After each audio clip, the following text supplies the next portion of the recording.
Blog Talk Radio. Blessings from the Darkness is an eclectic collection of writings by a talented and diverse group of writers and published authors in dedication of and in support of our dearest friend, the award-winning and best-selling author Yvonne Mason and her son. All sales of this anthology, present and future, are donated to her in support of her son, who at the time of this publication has been ill and out of work and struggling to support his family due to an undiagnosed illness. Yvonne has been an inspiration, selflessly supportive, and a dear friend to many aspiring writers and indie authors. She believes in paying it forward, offering her knowledge and insights and friendship to kindred souls. Yvonne has a saying: she threatens to let loose the flying monkeys when there is wrongness in the lives of those near and dear to her. So after bringing us together for a successful and fun-filled double anthology by Yvonne, including notable authors and first-time published writers, and after learning about the continued troubles of her son and his family, we came together as such monkeys to fly free, far, and wide in what we do best. G.L. Lentz. This book can be purchased at Amazon.com, Amazon Kindle, Barnes & Noble, and www.blackbedsheetbooks. Good evening, ladies and gentlemen. This is Off the Chain on a Thursday night. I am your host, Yvonne Mason, and yes, that was a shameless piece of promotion. I do that. That particular book I received no royalties on. The publisher receives no royalties on it. None of the authors receive any royalties on it because all of that money does indeed go to my son, who is ill, and they still don't know what's wrong with him. He was an over-the-road truck driver for over 20 years, made pretty good money, and now he can't do anything. And believe it or not, he has been totally denied his disability. Go figure. Bureaucracy at its best.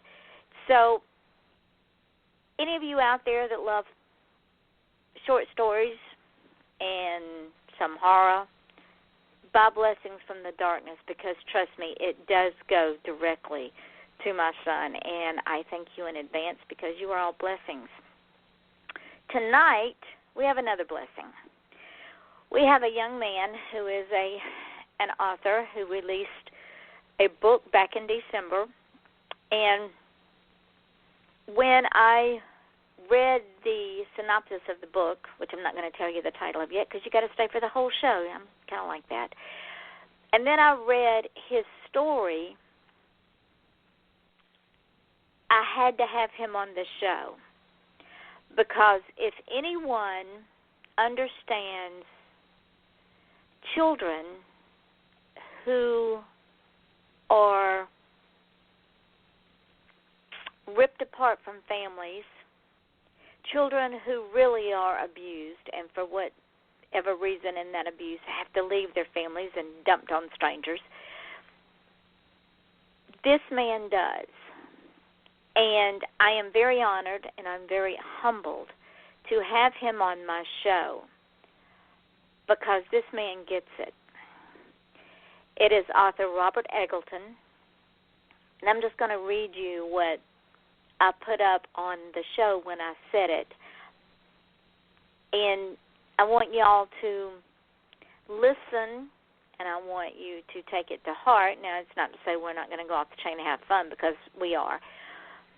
But to me, this is a very, very special show, and I so appreciate Robert being here tonight. And this is what he says. I was born into an impoverished family in West Virginia. My alcoholic and occasionally abusive father suffered from PTSD. He had been captured by the Nazis during World War II and had night terrors. My mother did the best she could, but I had to begin working as a child to feed my family. I started paying into the U.S. Social Security Fund at age 12. Ladies and gentlemen, this gentleman went to work at age 12, where they took taxes out. So when I hear people say, I'm going to live off the government because I can't find the job, horsepucky. I dreamed of a brighter future for my family and have continued to work for the next 52 years. In the 8th grade, I won the school short story contest, God Sent, which was about a semi-truck driver so consumed with theological debate that he caused a terrible accident. As it often does, however, life got in the way, and my dream of becoming a rich and famous author went by the wayside. I worked and went to school, never finishing any more stories that I started, mostly because I was just too exhausted. I started college in 1969, and except for a poem published in the state student anthology and another poem published in a local alternative newspaper, my creative juices were spent writing handouts for civil rights and anti-war activists and on class assignments. I graduated in 1973 with a degree in social work. Afterward, I worked in the field of adolescent substance abuse treatment as I attended graduate school. My creative writing was still on hold, suppressed, and depressed. After earning an MSW in 1977, I focused on children's advocacy for the next 40 years. My heartfelt need to write fiction was dissipated somewhat by the publication of social services models, grants, research, investigative, and statistical reports about children's programs, child abuse, and delinquency. Now, ladies and gentlemen, I admire this man. I admire this man on many, many levels. And without further ado, good evening, Robert. Thank you so much for being here. Thank you, Yvonne, for inviting me to talk a little bit about myself, although it was a great introduction. And also, most importantly, about my debut novel, Rarity from the Hollow. We're going to get to that. But as Johnny Carson used to like to do, he liked to say, well, we're going to have so-and-so on tonight along with our other guests, but first, a message from these sponsors that kept people there to watch. So we're going to say, but first, we're going to learn a little bit about Robert. Now, I did the brief history. If you can and are comfortable with it, explain your desire and your passion to go from where you were in life to helping children. Oh, that's such an easy question. When you give, you receive. Many folks look at giving as if it's a sacrifice. Maybe they've just not given enough because the giver is the recipient. I've benefited so many more times greatly than the hundreds and hundreds of kids that I've met over the years, the ones that I've worked long and hard trying to protect, to give a voice to. I'm the one. I'm the beneficiary of all that hard work.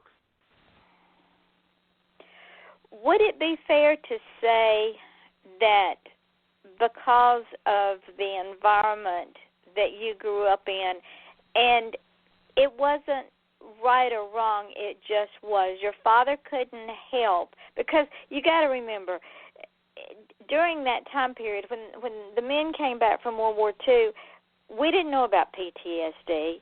We didn't know about shell shock. We didn't know about the emotional and mental things that men suffered when they returned from war, and it wasn't talked about. Men just sucked it up and went on. But then it created unintended consequences. So would you say that because of the environment that you lived in, that made you able to relate to children who truly have been abused? I'm not talking about children that are yanked out of houses because CPS just went in and took them. I'm talking about children that really are abused by families, by friends, by whatever. You were able to relate to them on a level that somebody else couldn't. I think that's true. Also, I had a great mom. She had a heart of gold, as big as a house. I'm not. It didn't matter who you knew, what color you were. None of that mattered. If she could help, that's what she wanted to do. And she was a very positive role model for me. And I have my younger sister died of breast cancer, which is that still hurts to think about. And I've got another younger sister. I was the oldest, and a younger brother. But she was such a positive role model that helped build empathy for all of her children. She had empathy for my father before PTSD. She knew what was going on. Uh-huh. And so she loved, despite the domestic violence, despite the intoxicated episodes of anger outbursts, despite the night terrors, the love was always there. When you went to work at 12 years old, what was your first job? My first job that they took taxes out on. Now, keep in mind, child labor laws had not been enacted. Right. But I was working, pretty much from childhood. I remember cutting grass with a sickle. I was so proud of my first lawnmower. I had to feed the family. There were no such thing as food stamps back then. And my father couldn't hold down a job. He'd work for a couple of weeks and then lose it. He was proud of me. I cleaned behind a grocery store. It's, of course, now out of business, and I was paid in dented and unlabeled canned goods, and crushed boxes of cereal and macaroni that I brought home to feed the family. The first official tax-paying job I had was at a drugstore. It was called Cohen's then, but now it's part of a national chain. Still, some of the locations are the same, Rite Aid. And I stocked shelves and cleaned and things like that after school and on weekends. And that's when I first started paying into the Social Security Fund. And what's really cool is when you get those reports from Social Security and look back and you see that date and realize that you were 12 years old. And what is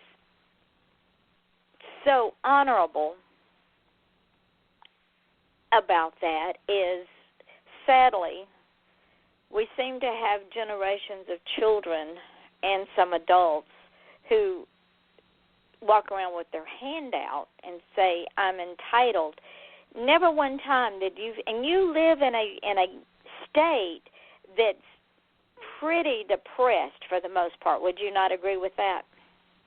We have a big budget shortfall, and I'm very worried. As a person who cares about community-based social services, things that truly gets people on the feet, the programs that empower children, that empower victims, I'm very worried that there may be budget cuts because we have such a shortfall in our state budget. And so, yes, I live in a depressed area, but frankly, I've never made, although I've received prominence with a lot of nonfiction publications, television appearances, interviewed dozens of times by the local news, established programs, made presentations, including national presentations. The bottom line is I've really not made very good money. I work for community-based agencies which didn't have much money to pay because that was what was in my heart. That was the heartfelt desire. That's why I went into the field. And, yes, our programs are at risk because the state budget is in such poor shape. They're looking for something like $500 million in revenue shortfall projected for this coming fiscal year. And so I'm just keeping my fingers crossed. Now, ladies and gentlemen, let me tell you where Robert's writings are.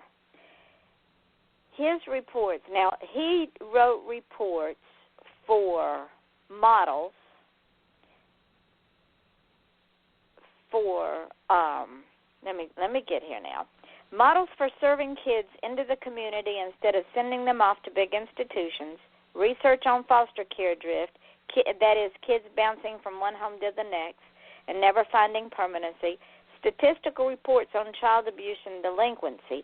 Now, many of his reports were published by the West Virginia Supreme Court and now are archived by the West Virginia Division of Culture and History. So this man's been around the block a time or two, and he knows what he's talking about. Would it be fair to say that if these programs are cut, that some of these children may not be able to go out into the working world? Well, to be frank, children will die if these programs are eliminated.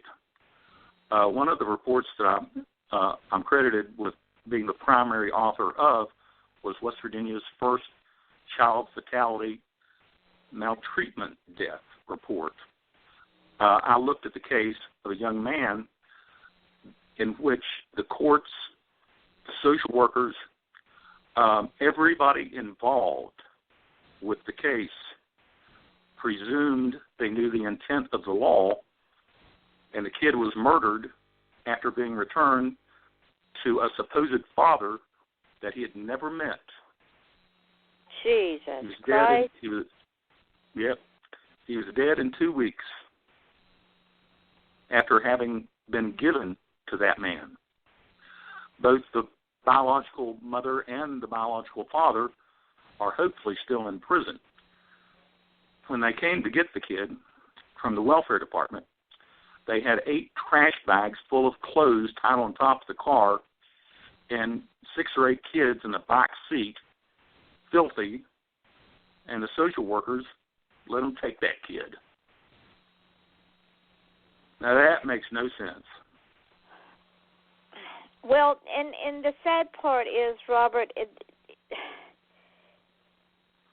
when they need to keep the children away from abusive foster care people and natural parents, they don't. When they need to put them back, they don't. It becomes a spinning wheel. There's a lot of things to fix, that's for sure. But absolutely. One of the things that I found in some research was that the child's voice is seldom heard, and that's something I'm very proud of in the novel, my debut novel, because it uses a colloquial child voice to tell the story. Her name is Lacey Dawn. But in the research, what it found was that when children are listened to, whether they're talking to a classmate, a teacher, a social worker, when they're listened to, it increases the odds of the successful resolution of whatever problem it is. And contrary, when children are opinion and voice is simply disregarded, that increases the odds of the placement, the foster home, whatever the resolution that's attempted will not work. And so children's input into planning, not that they get what they want by any stretch of the imagination, but that they are listened to, is critical to the outcome of a lot of interventions that we attempt in the best interests of the children. Do you find that, as a general rule, and that it's not just in the bureaucracy of the system that children are not listened to, but we don't listen to children at all most of the time. We don't listen to them when they say they're hurting because their friend died. We don't listen to them when they say, I have something on my mind, and while it might be insignificant to us, it's very important to them. we discount them. We discount their feelings. We discount their thoughts like they don't matter. I think that's, in general, true, but especially true when you have very busy professionals who are performing different roles, maybe not understood by the child, such as in a court proceeding. The child, is wondering what the heck's going on. And nobody's ever asking the child, or no, that's an overstatement. Often the child's voice, even when they have a guardian ad litem, is not fully represented. I agree. There's an organization that I admire, and I don't know if you've ever heard of it, but it's Bikers Against Child Abuse. Yes. And it's an international group of motorcycle enthusiasts that volunteer in court to help the child speak for her or himself. And that is such a wonderful organization. I wish that we have one local here, but not in Charleston. And I sure wish that there's a lot of bikers out there, and what a wonderful volunteer activity helping out abused and neglected kids in court. That, they've done God's work, that's for sure. I would love to get some of them on this show because they really help speak for those children. I agree. Would make a great guest. So see if you can help me out. If you know that group up there, see if I can get them on the show. Ladies and gentlemen, you heard it first. Now, I read something, and I'm not sure if I've got the statement that I read. I may have it skewed a little bit, but I'm just going to read what I wrote down. Like I said, I have notes, ladies and gentlemen. This show is not scripted, so we have no idea where it's going to go. But I wrote down, from victim to survivor to empowered, staying in the past has no power, only shackles. Rarity from the Hollow is a story of victimization to empowerment. In a nutshell, a little girl, an 11-year-old victim, whose father had PTSD and night terrors similar to mine, a worn-out mom with low self-esteem and teeth that were rotting out, who didn't have her GED and had never learned to drive. The little girl negotiates the best deal. She'll help save the universe if she gets some help curing her parents.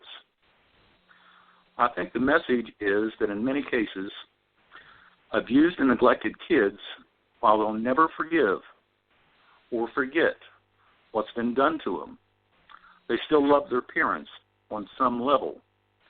And often, even abusive parents, deep down inside, love their kids, and there's other contributing factors. It's a complex social problem, substance abuse, mental health problems. If you've got a mom with, for example, bipolar disorder, who cannot afford her medications or for some reason is non-compliant with the medications, you've got a potential child abuse victim. Now, I'm not going to point the finger and blame Mommy. She has a mental health problem that she was born with. Nevertheless, that child has to be protected. It's a complex situation.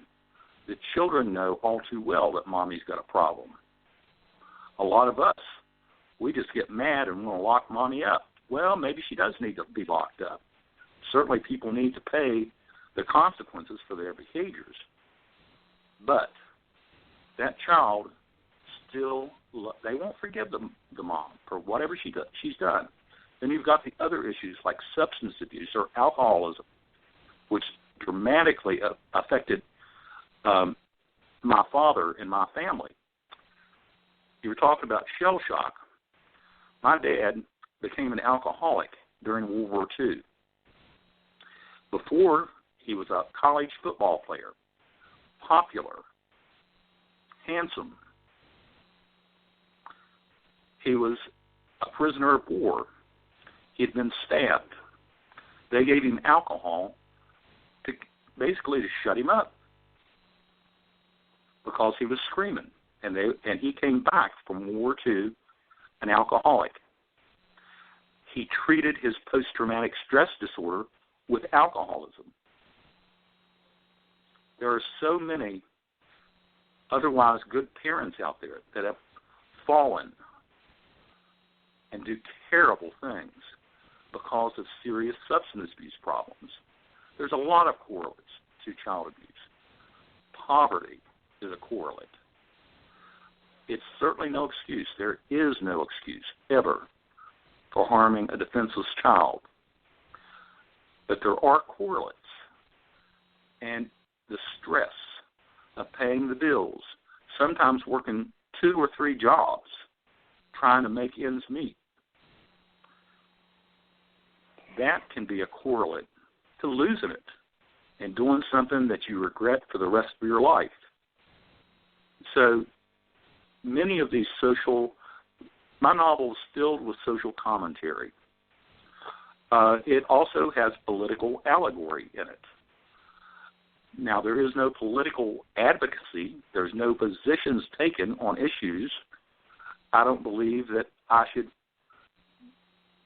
write such a thing, such as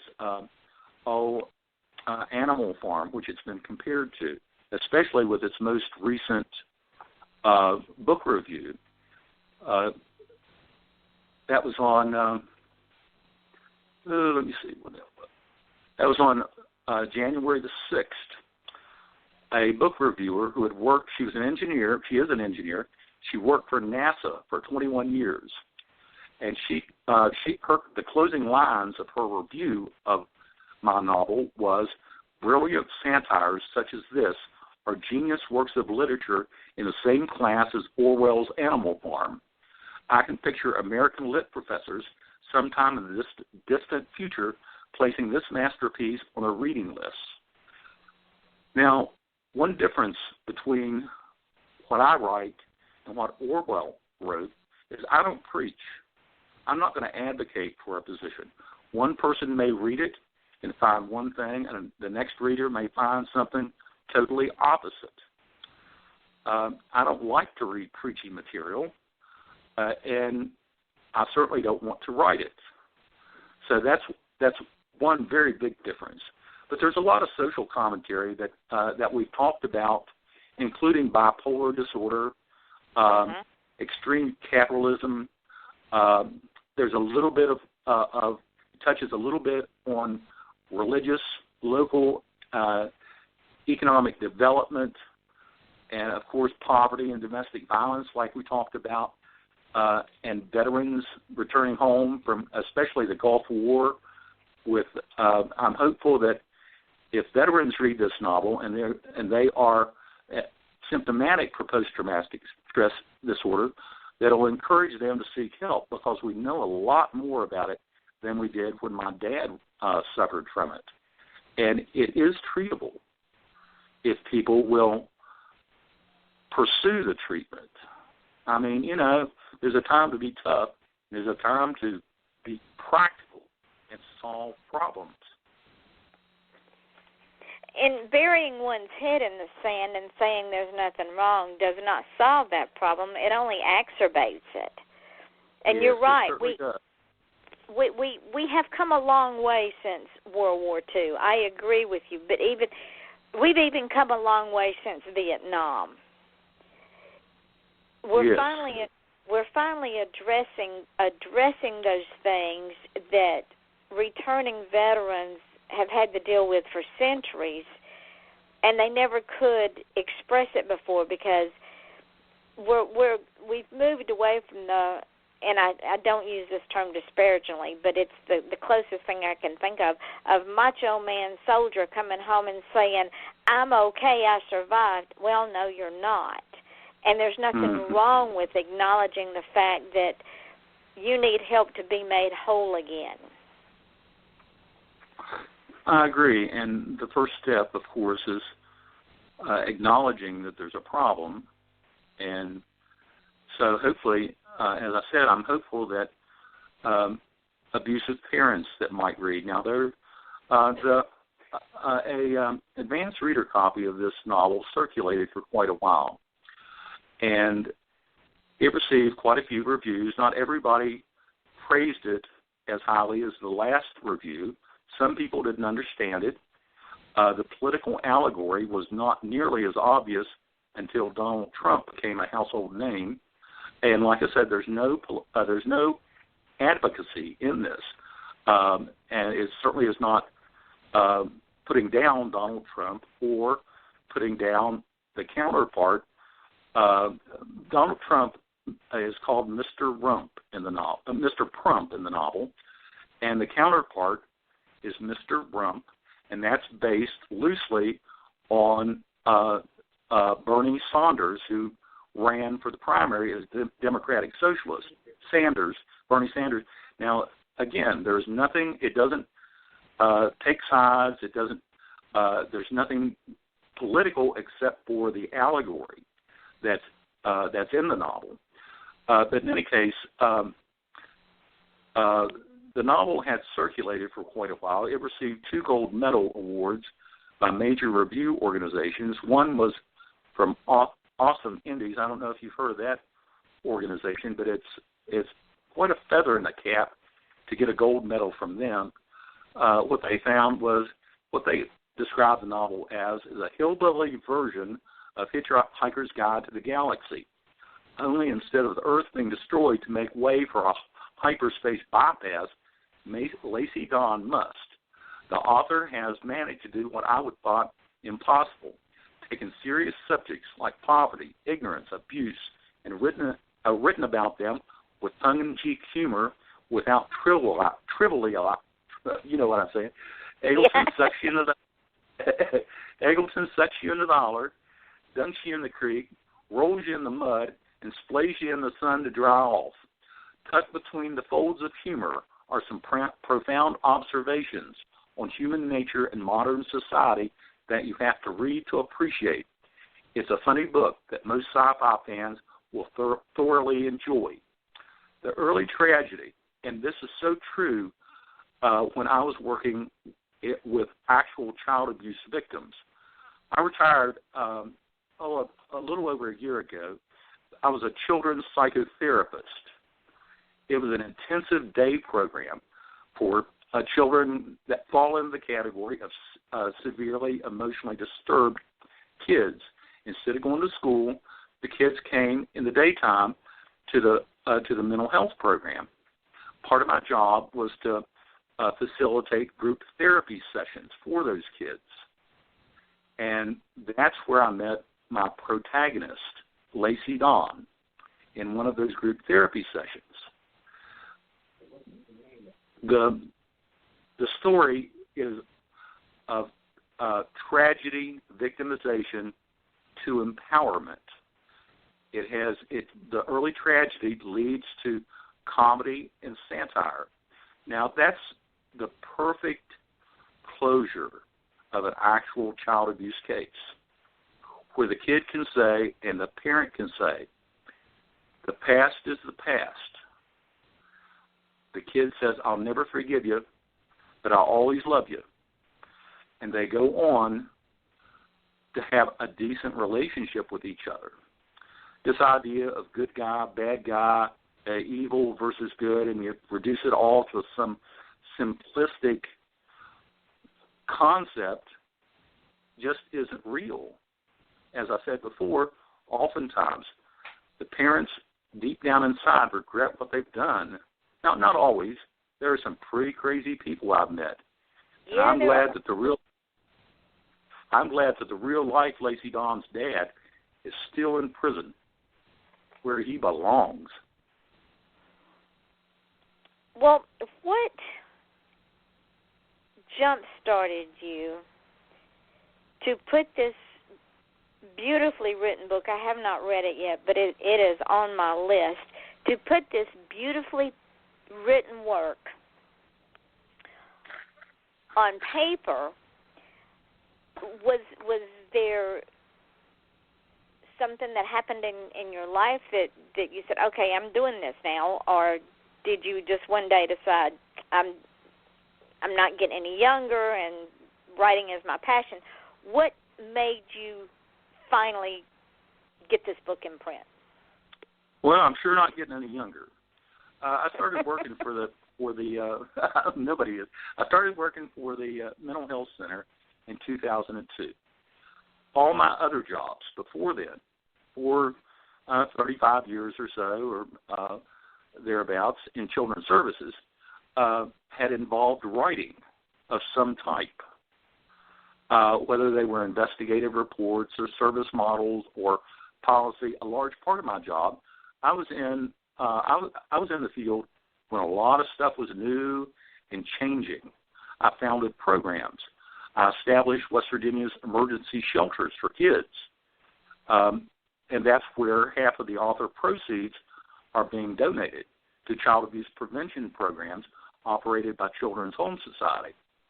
I worked there in the early 80s.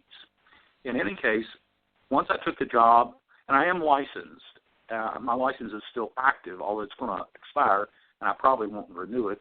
It's just the money, whether I decide to or not, since I'm not really practicing anymore. But I'm licensed in the clinical area of treating people with diagnosing and treating people with mental health-related problems. And so as a psychotherapist, I didn't really have much writing, and I'd kind of become addicted, dependent on writing. It was the way that it met some kind of need inside of me. And so that was sort of building. And so I was piddling around with it a little bit. I won a first place in an international poetry competition. And so I was messing around with poetry and some short stories and so forth. And one day, it was in 2006, I was, and the only writing part, and this may be the next book that I have published, is I created quite a few original written therapeutic exercises for kids who have been abused, kids that had other mental health problems like ADHD or oppositional defiant disorder. And so I'm in a group. I'm facilitating a children's group one day. And this little girl, she was 11 years old. She had long, stringy brown hair, skinny as they come. I couldn't even say she was cute. She looked kind of tomboyish, and she started talking. Now, the other kids, mostly in the program, what they disclosed was about the horrors of their abuses and their feelings, and they would open up, and that was good. It was helpful, and hopefully the disclosures led to resolutions. Well, this little girl, she had just gotten into the program. Instead of just talking about what the meanest daddy on earth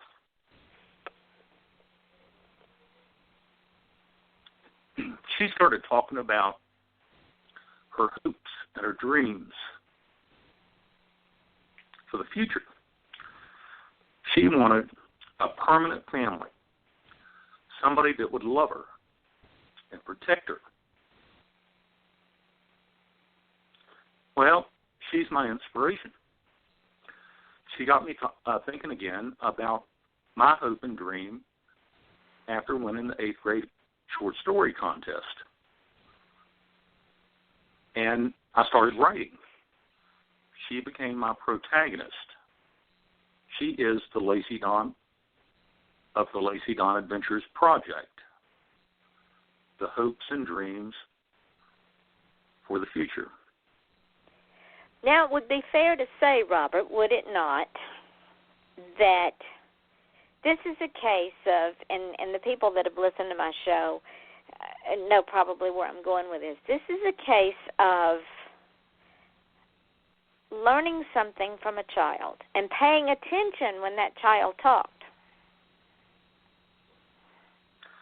I think if you get to the point where you bring her onto the show, what you'll hear her say is that I used to be her therapist, but that now she's Robert Eggleton's therapist.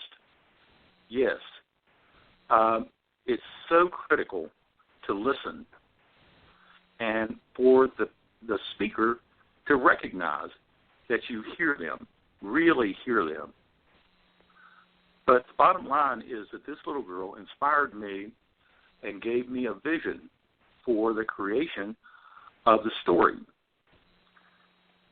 of an empowered victim taking on the evils of the universe, the most unlikely savior of the universe, somebody who convinced Bernie Sanders to talk to Donald Trump to solve the great big problem that's threatening our world. Of course, this all takes place on an off-world setting that's pretty outrageous.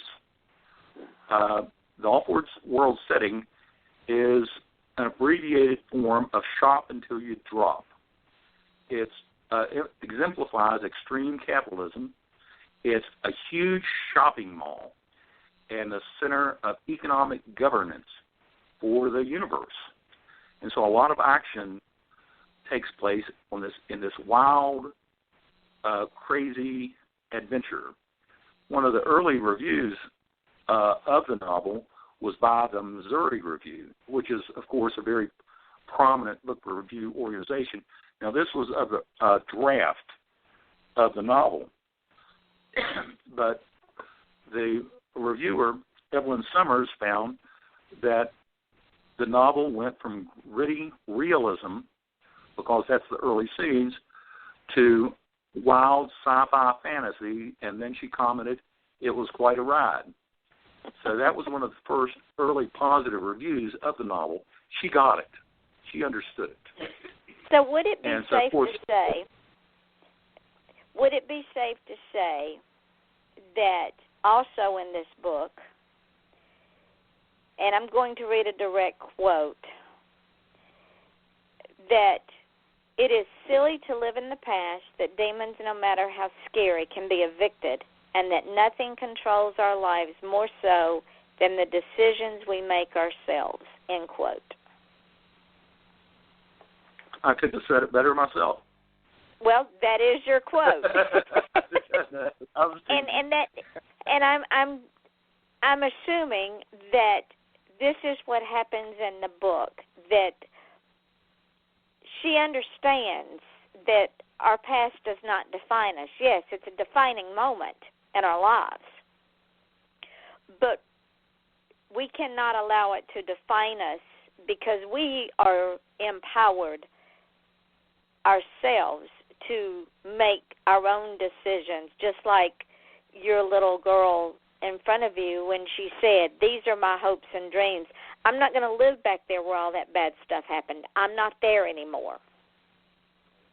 I'm moving forward. And that's so true. I've also worked with quite a few adult survivors of child maltreatment.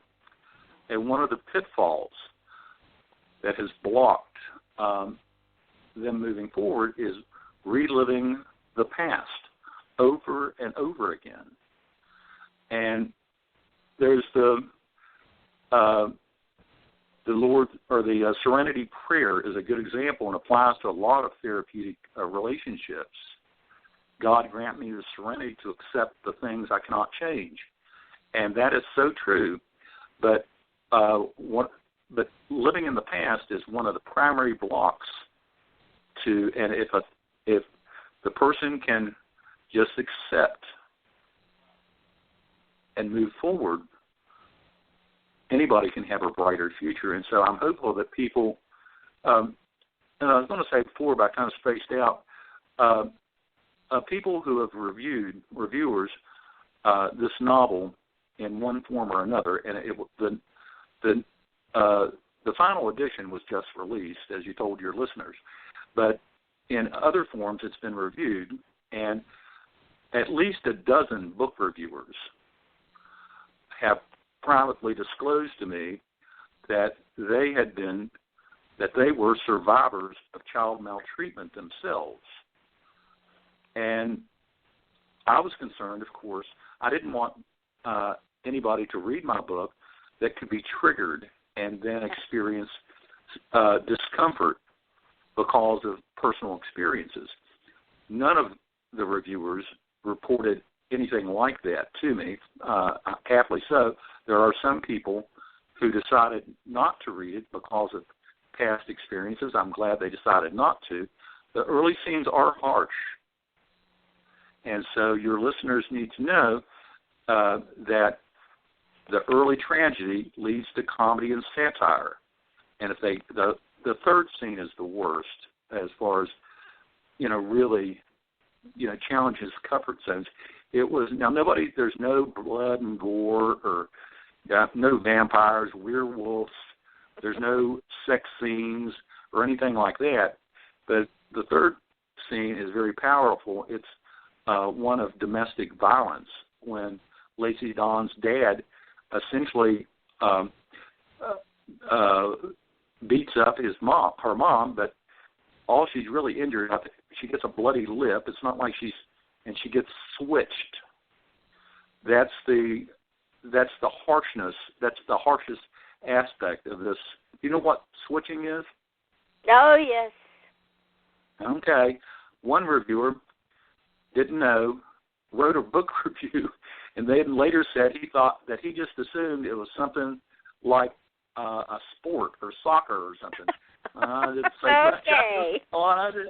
Gee whiz. No, I remember cutting a switch. So do I. But you know what? It didn't leave any lasting effects on me. It just was. Because I had some of the best parents in the world, and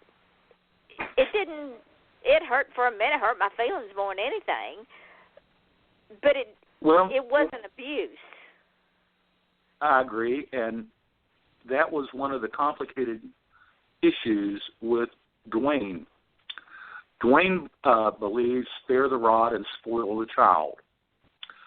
And it wasn't until later in the story that he achieved insight that what he had actually done was to be abusive to Lacey Dawn and to his wife. Her name is Denise.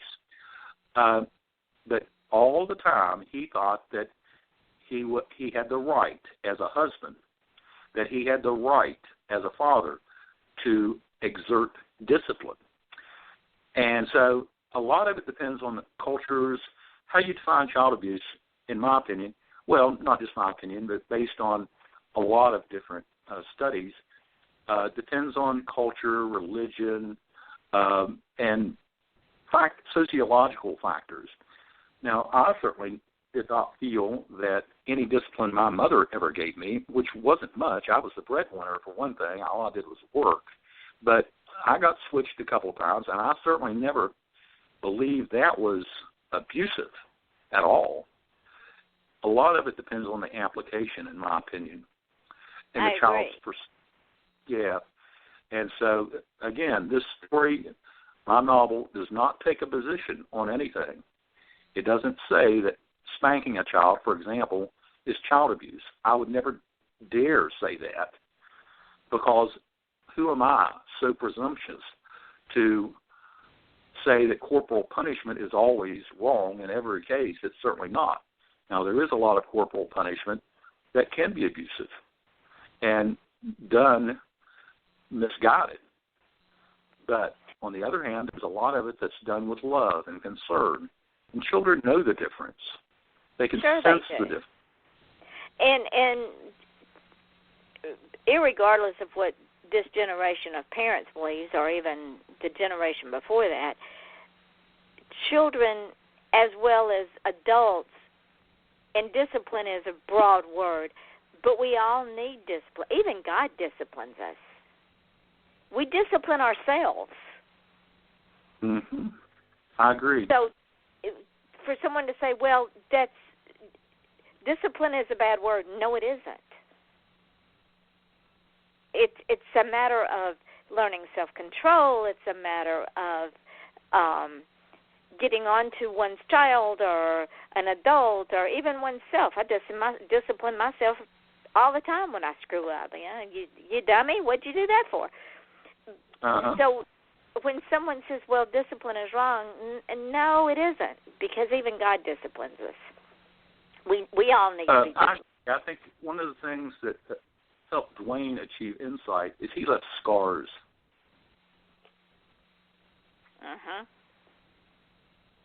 And that's a problem. That's problematic. That's a problem. When a kid can look down and see a permanent scar on her, or scars, when she is embarrassed to go swimming because of the scars or to dress for gym class, there's something wrong. That's a problem. Well, would you believe this hour's almost up?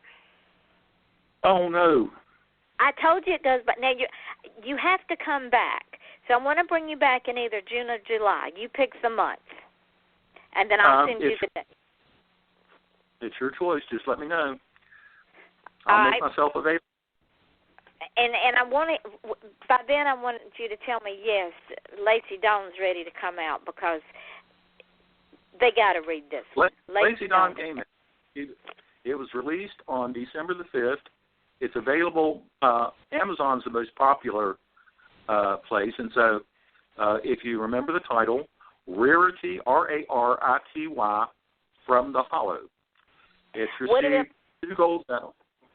What else have you got coming out?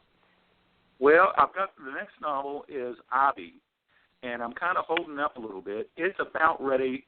I've learned a lot from book reviewers, and I'm going to make some changes in it. But it's pretty close to send off to an editor. I'm hoping Doghorn Publishing is a traditional small press located in Leeds. That's who published Rarity from the Hollow. And I've never spent a penny on the publication, on the promotions, on anything. It's a good thing because I don't have hardly any money. But it's a traditional press, which means the publisher paid for everything. The downside is because it's a small publisher, there's no advertising budget. And so that's pretty much up to me. I would love to come back. Rarity from the Hollow, HOLLOW, RARITY. It's won 2 gold medals. It was named, along with a Stephen King novel and Alien, as one of the best books of 2015 by a Bulgarian book review critic, an earlier version of it. And it's received 26 5-star reviews by independent book reviewers on Amazon, 43 4-star reviews, which will probably, if I can get the reviewers to take a second look at the final edition, that'll probably go up.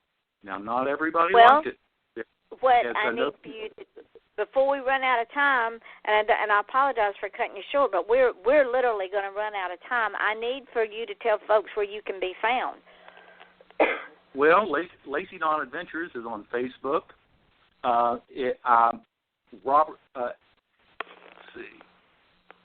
I'm also on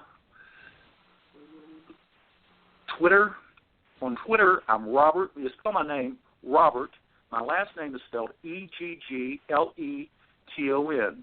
I'm Robert Eggleton 1 on Twitter. And that's probably the 2 best ways. I'm also on LinkedIn and Google+. If you remember my name, you'll definitely be able to get in touch. Probably the easiest way, since it's so popular, is on Facebook. And if you just remember Lacey Dawn, you'll find it. Lacey Dawn. And ladies and gentlemen, I'm telling you, everybody needs to read this book, and everybody needs to hook up with Robert and help get this book out there. Tomorrow night we're off. On Saturday night at 8 o'clock, Gary Starter will be back. He's got a new book. It's going to be fun to talk about that. Now, this morning I ran the numbers again, And just on this show alone, we have 2,924 listeners. We are very, very close to 3,000 listeners just on this show.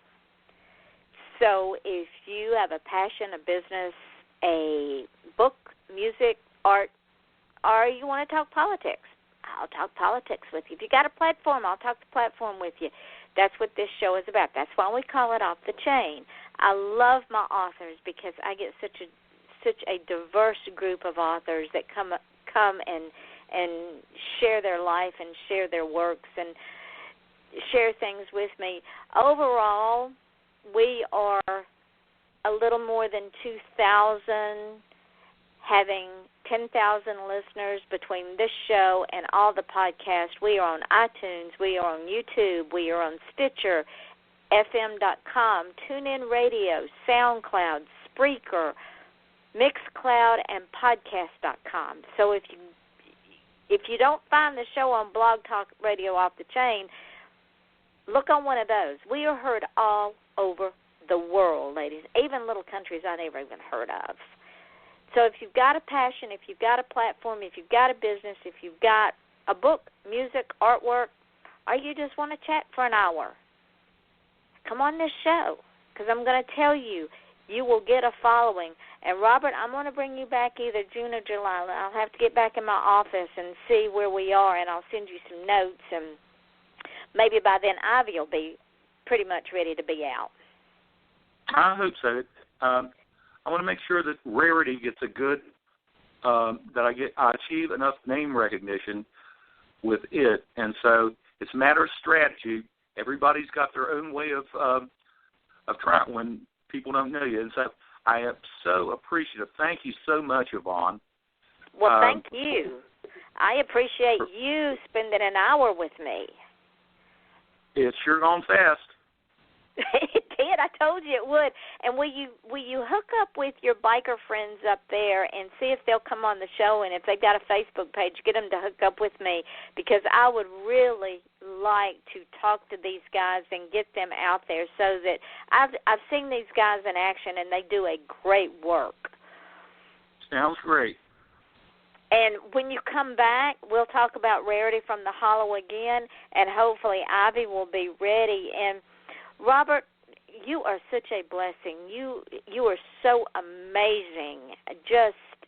I could just sit and listen to you talk all night, because you've got it. You understand it. And the world is a better off place with you in it. Thank you so much.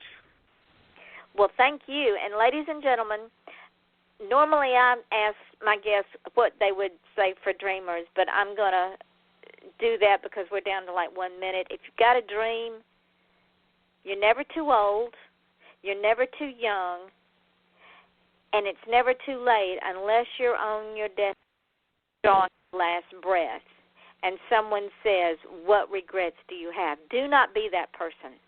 Do not be the person that says, well, I shoulda, woulda, coulda, because I'm going to tell you, I published my first book at 54 years old. I'm 65 now. I started this radio show last July.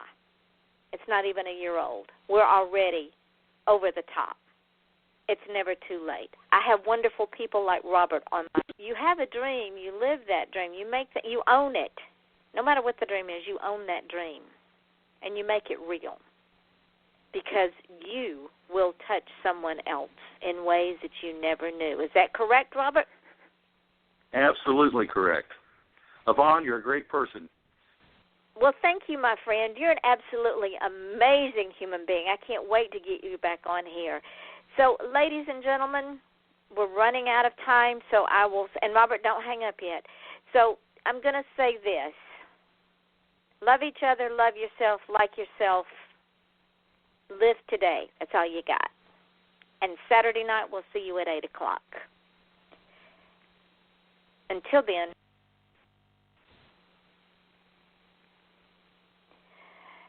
so don't forget, tonight,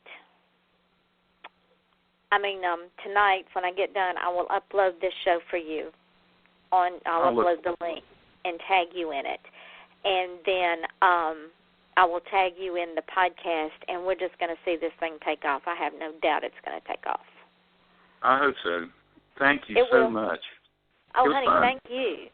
I appreciate you coming on the show. I could just listen to you talk all night. So I'm going to get off from here and go take care of this, and I will send you a note for the next show. Save the phone number and the time. Okay. And maybe one of these days I'll get back up to West Virginia because I really want to go back to Harper's Ferry. That was my favorite place to visit when I was headed north. Wait till spring. We were there in June. It was beautiful. It was absolutely beautiful. Yes, but I'm going to get off from here. I'm going to get off Okay. from here. And, again, I appreciate you so much. Thank you for being a blessing in my life. Thank you. Bye. And we'll talk later. Good night, hon. Night. And now, insurance-minded speeches from Geico. It's a common expression, don't look a gift horse in the mouth. However, what if the horse's mouth is filled with useful insurance tools? This is the exact case with the Geico app. Yes, the app is free and therefore a gift horse. However, look inside the app and behold, emergency roadside assistance, digital ID cards, bill pay. Get the Geico app. Look it in the mouth, get amazing services. Thank you.